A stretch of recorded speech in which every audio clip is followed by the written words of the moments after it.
নিঃসহায় বন্ধু।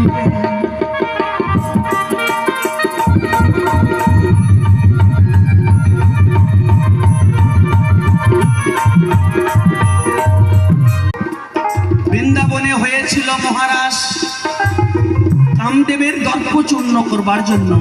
কেন?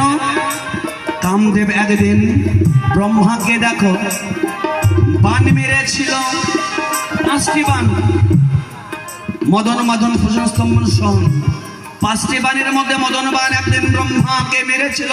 কামদেব আমি একটু বলে যাই,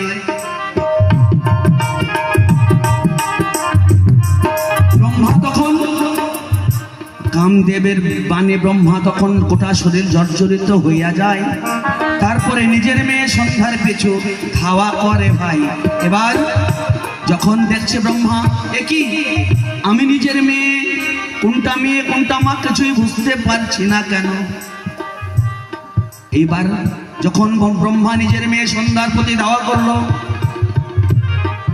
তখন বিষ্ণু দ্বারা সন্ধ্যার দেহ 3 খণ্ড করিল। সেই সন্ধ্যার দেহ 3 খণ্ড হবার পরে ত্রিসন্ধ্যা গায়ত্রী হলো।